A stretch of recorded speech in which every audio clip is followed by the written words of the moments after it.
There's a man going round taking names, and he decides who to free and who... Video games and religion have a bit of a strained relationship. Video games like to use religion like a free idea bin, doing its utmost to keep actual religion at arm's length, while religion just wants these darn kids to stop smoking a fat Call of Duty and unloading a hot stream of video games all over the nearest school. When it comes to the average gamer themselves, the less said about their views on religion the better, but there have been some brief moments of reaching across the aisle. That Dragon Cancer may have been a soul-shattering despairathon that took players by the hand and forced them to make direct eye contact with the darkest of abysses, but it was also a meaningful exploration of the faith of the Green family as they watched their young son slowly die. Bioshock Infinite may have been heavy-handed, but it was a pretty thoughtful look at the excesses and abuses that can be justified under the guise of religion, and how selling your daughter may lead to being savaged by a giant mechanical bird with domestic abuse written all over it. Chrono Trigger was a surprisingly faithful retelling of the New Testament if a certain not-gay theorist is to be believed. But with every peak there comes a trough, for every north there is a south, and for every bum there is an arse. Darksiders is not a good example of religion being utilised in a video game. It's reading from the Book of Revelations if you found it tucked into a Warhammer 40k rulebook and didn't notice the difference. It's listening to a sermon with one ear while blasting Gwar into the other. You play the role of the Horseman of the Apocalypse, War, in this production, as he tails his way through angels, demons and everything in between, on a quest to make up for having made an arse of the apocalypse.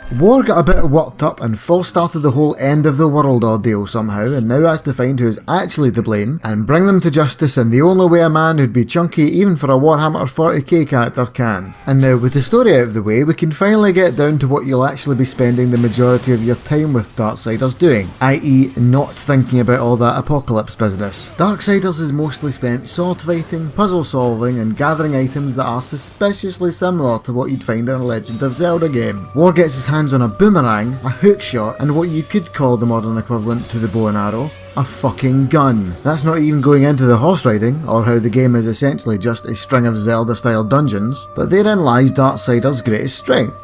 It's essentially Zelda for people who don't own a Nintendo console. Take off your glasses and you could be convinced you're playing Ocarina of Time Edgy Edition, as War grumpily stomps around screaming at everyone and then wondering why no one likes him. The one place where it clearly differs from Zelda is in the combat, but that's only because they decided to change gears and rip off God of War instead. You swing your big sword at enemies until they fall down, and every now and then you'll have enough souls to buy new ways of swinging your sword around. The upgrade system helps too, letting you collect items to beef up War's health and mana bars so you can take and give more punishment as time goes on. The combat is ridiculously easy, so there's very little point in buying these new combos when you can just as much hammer X over and over again to win on standard difficulty, but they do add a nice bit of optional flavour. You could mash X like a cookie clicker addict to come out on top, or you could perform a flashy combo to impress the empty seat next to you. But let's face it, if you want excellent combat, there's plenty of other places to find it. Darksiders takes all of its draw from the aforementioned Legend of Zelda parallels, but it does also add to the formula a bit. For a chunky bastard, War is quite nimble, allowing you to leap your way through jumping puzzles, shimmy around ledges and swing from pipes and gratings like the gorilla he so clearly resembles. You can also upgrade War himself as you go along, gaining the ability to jump farther, hit harder and fade into different dimensions, to reach pickups and access dungeons you couldn't access before. Darksiders may not have the focus and impeccable quality that the Zelda series has, but it does have more stuff to do and think about, Breath of the Wild notwithstanding. The gameplay doesn't have the chance to get stale thanks to the Zelda influences, ensuring that it's constantly changing and evolving with the addition of new items and the new heights and feats those items allow you to reach. And Darksiders does have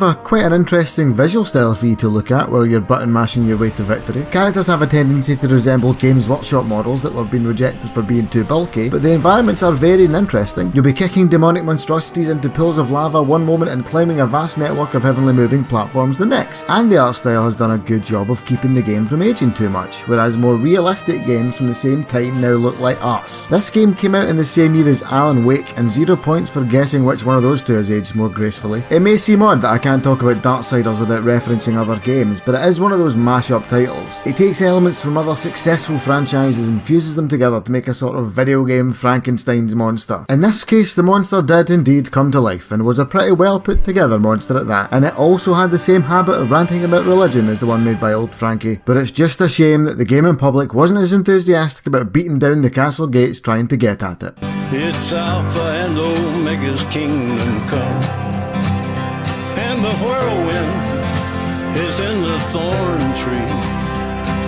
The virgins are all trimming their wicks.